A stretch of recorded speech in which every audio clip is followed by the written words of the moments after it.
24th. We've almost been doing this a year, you guys. About a minute when we go live.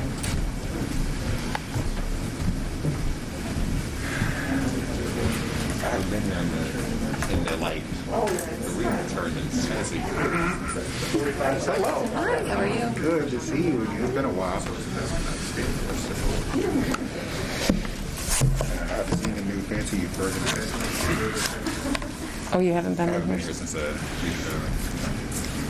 30 seconds.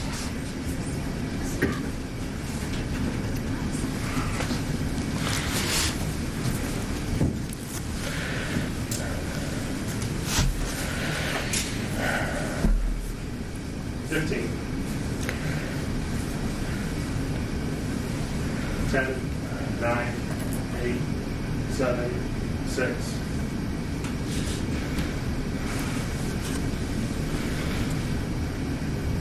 Good afternoon. Today is Wednesday, February 24th. Thank you for joining us. I am joined today by the Lieutenant Governor, Garland Gilchrist, Dr. Janae Caldoun, our Chief Medical Executive, and Craig Carmody, the Superintendent of Meridian Public Schools.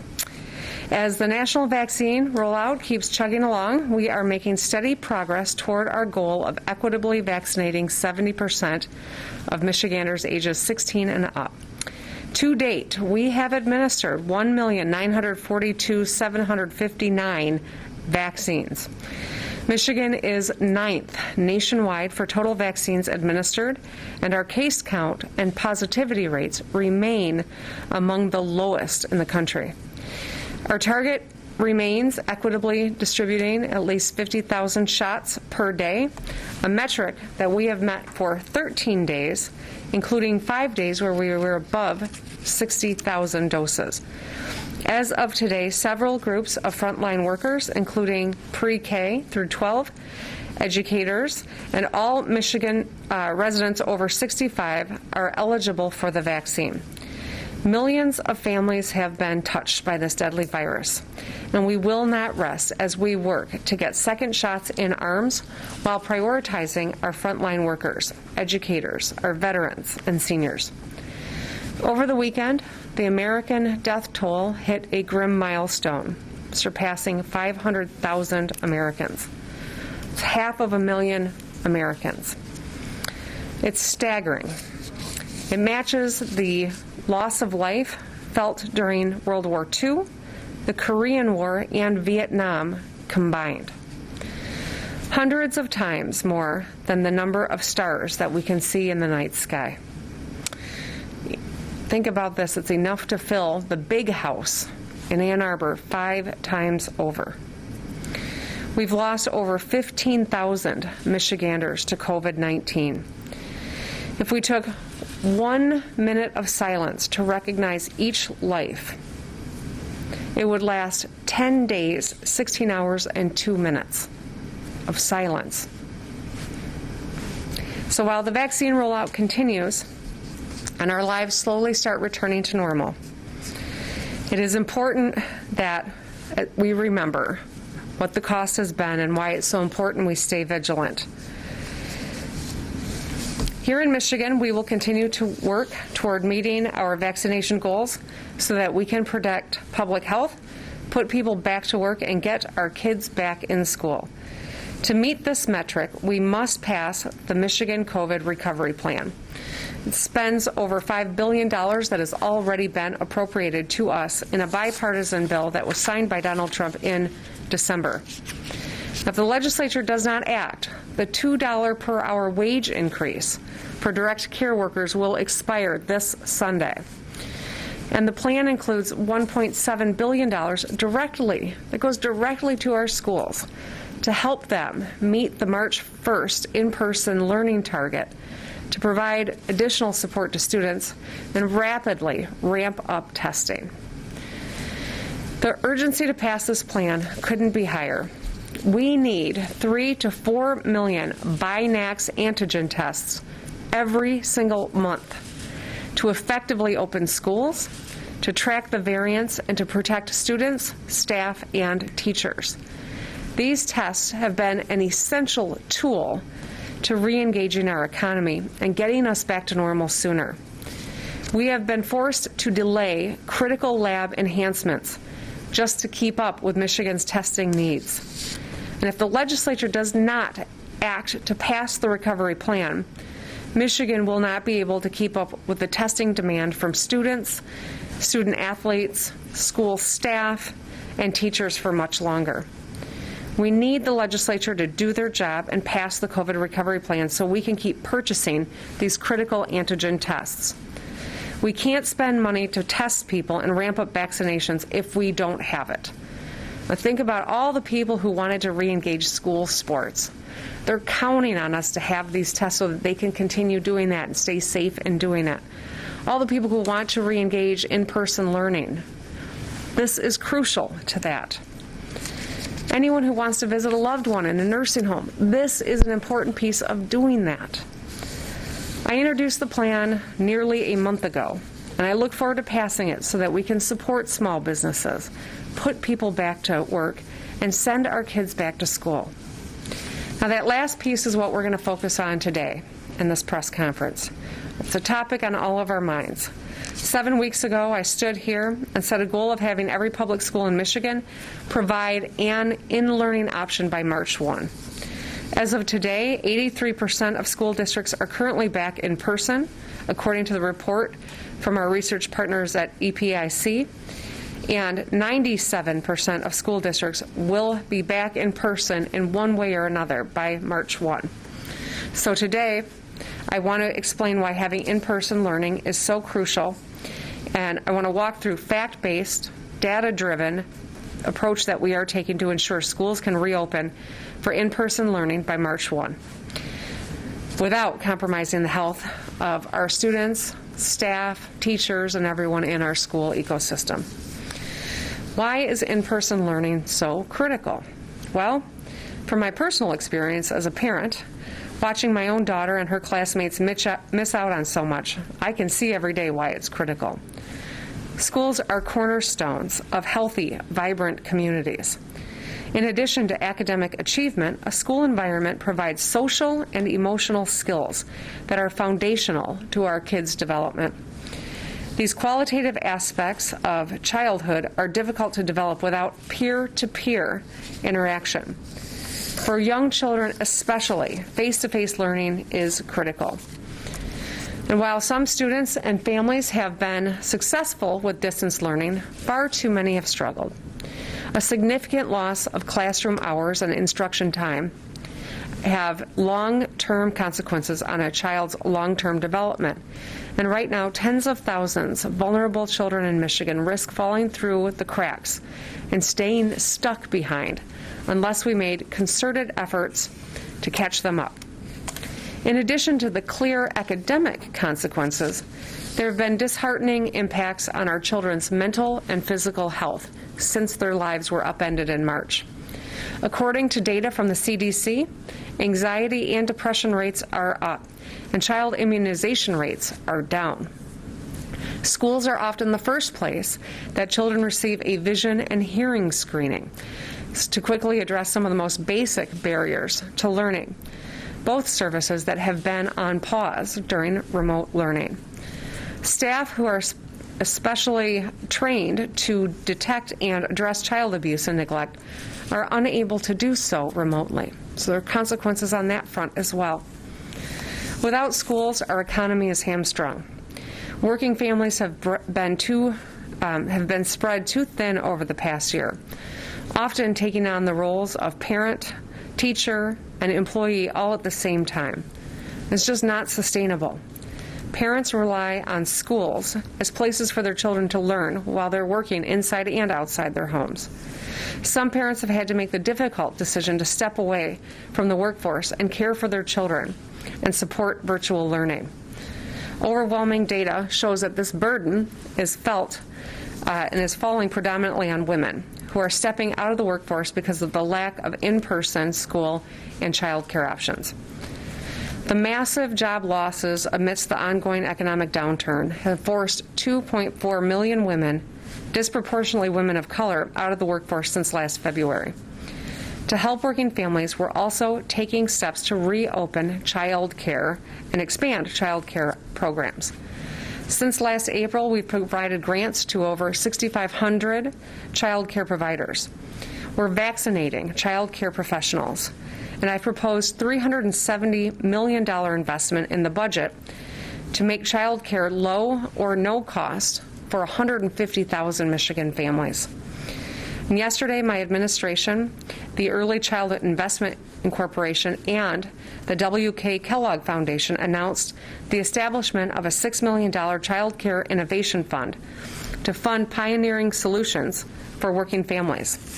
These are positive steps, and they're a necessary part of the solution. Working parents also rely on schools to play a crucial role in making everything work as well. The transition to remote learning during this pandemic has exacerbated equity gaps statewide that we have been working to narrow. Students who are younger, economically disadvantaged, have special education needs, experience housing insecurity, or are learning English as a second language need in-person learning opportunities more than others. And while the response from countless school employees and community members to deliver nutritious meals to low-income students and deploy essential technology have been heroic, they are not sustainable in the long term. Our schools have the infrastructure to deliver those services and to remain the best place for our kids to learn and to grow. So it's clear that we need to return to in-person learning as soon as possible. But how do we do so? Is it safe to do so? Well, the short answer is that with proper precautions, resources, and guidelines, we can mitigate the risk and minimize community spread and return to in-person learning. Studies of schools that are open across the United States and around the world show that younger children are not a major source of transmission, either to their peers or to adults. And according to our research partners at MSU, the Education Policy and Innovation Collaborative, or EPIC, there is not a correlation between schools being open and community spread. In Michigan, we've seen few large outbreaks in pre-K-12 schools, and very little evidence of outbreaks due to in-person classroom learning. In the early days of COVID-19, we knew little about how this virus spread and little about the virus itself. Since then, we've learned a lot. We've paid close attention to evolving research and adjusted our guidance accordingly. For the better part of 9 months, medical experts and epidemiologists have closely followed the data and come up with a set of best practices that schools can follow to prevent infection and minimize the spread of COVID-19 and its variants. Some of the steps are steps that are very familiar to us by now, and we have explained to our own children countless times. Put on your mask, stay socially distanced, wash your hands, the things that we've been telling our kids for months. These simple precautions can protect all Michiganders and our kids as we go back to school, and our teachers and all the staff in our schools as well. We should follow this because containing this virus is good for all of us. So let's briefly dig into 3 pillars of public health. As we all know by now, universal masking is a must. Face masks must be worn indoors by all staff and students 5 and up, except for meals and other limited circumstances. Classrooms should be adjusted and arranged to space students out to follow social distancing protocols. In addition to separating desks, schools are encouraged to utilize all available space, including gyms, cafeterias, and multi-purpose rooms, to facilitate learning. Hand hygiene is the third key to the piece of this puzzle. The school should provide students and staff with soap, paper towels, tissues, signage to reinforce hand washing, and hand sanitizer that's at least 60% alcohol. There are also a few organizational strategies schools should implement to mitigate risk and minimize spread. Schools should designate a staff person to be the point person for responding to COVID-19 concerns. If feasible, schools should implement a cohort model, dividing teachers and students into distinct groups that stay together throughout the entire school day during in-person classroom instruction. Should maintain airflow It's critical to keeping this virus at bay. Schools are encouraged to open windows, to use fans, change air filters more often, and upgrade heating and cooling systems. And schools must also secure their water supply. After a prolonged shutdown, steps must be taken to minimize the risk of lead or copper exposure or Legionnaires. Finally, to track infections and mitigate spread, schools must adhere to screening, testing, and quarantining criteria. Any staff or student that tests positive, exhibits symptoms, or in close contact with those who test positive should follow guidance set forth by MDHHS and their local health departments and quarantine and isolate for 10 days. Also, MDHHS recently rolled out a voluntary testing program where every educator in the state can receive a weekly rapid antigen test, even if they are asymptomatic. This will help us prevent outbreaks. For more information, check out www.michigan.gov/school COVID testing. All of the processes we have are backed by science and data and allow our kids to be back in class March 1. But to fully return to normalcy in all aspects of our lives, including school, we've got to get the Michigan COVID recovery plan passed so we can spend the federal dollars that have already been allocated to Michigan to ramp up our efforts to vaccinate our people and our educators and to provide more rapid tests for our schools. Currently, in accordance with the CDC guidance, MDHHS has classified teachers as frontline workers, making them eligible to receive the vaccine. According to a survey released by the Michigan Education Association, 2/3 of educators have already received one or both of their shots or made appointments to get their first one. This is a rate that is leagues ahead of the national one. That rate is currently around 18%. We're around 66%. Michigan's extraordinary educators are fiercely dedicated to their students, and our equitable vaccine rollout prioritizes them is going to go a long way toward helping get our kids and keep our kids back in school. As we need our educators, especially those who are fortunate enough to have received the vaccine, to get back into the classrooms too. To be clear, vaccinations for educators it's not a prerequisite to returning to in-person learning, but it is a priority of our administration. We know how to prevent the transmission of COVID-19 by following strict mitigation measures. We will continue getting shots in arms of teachers and support staff as quickly as possible, and we thank our local public health departments for prioritizing our educators. Schools are essential. I am proud that 97% of our districts are on track to meet our goal to provide an in-learning option for students by March 1. The vast majority of school districts have been providing in-person learning since the beginning of the school year, with an exception of our pause of high schools due to the second wave in December that was putting our hospitals at risk from being overcrowded. If we follow guidance on masking and hand washing, and we do our testing and tracing and facility upgrades and operational changes, I know we will be successful and ensure that our kids continue to learn and to grow. Michigan's extraordinary educators have adjusted alongside their students in incredible ways to keep our students engaged despite the distance. And I know countless other parents are so grateful for their work too. Teachers work hard during a regular school year, but over this last year, they've been heroic. And I want them to know that we are so grateful for everything they have done and the sacrifices they have made and all that they will continue to do on behalf of our kids. As we roll out this extensive guidance on schools and ramp up our vaccination efforts to help kids return to class by March 1, I, of course, like parents everywhere, are thinking about my own kids too. Every decision I've made to protect public health and save lives over the last year has impacted my kids as well. A once-in-a-century pandemic struck our state when my oldest was finishing high school. She was getting ready for prom and graduation and to spend a summer with friends before going off to college, and unfortunately, her own mother had to cancel the school year.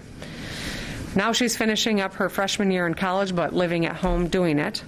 And her freshman year looks unlike anything any of us imagined. And my daughter Sydney is finishing her last year of high school and is hoping by fall she can go and have that college experience.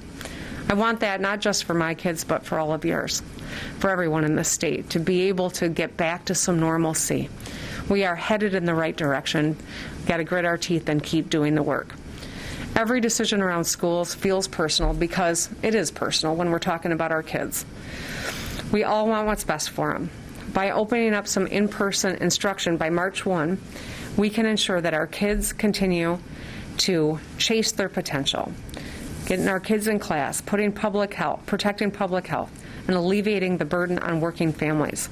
So we need the legislature to pass the recovery plan so we can deploy the resources so we can be successful doing all of these things. No excuses, no games. Let's just get it done. We're expecting to make more announcements on additional re-engagements in the coming days. Our case numbers and public health metrics are trending in the right direction, and we're very pleased to see that and feeling very optimistic. So let's keep it up.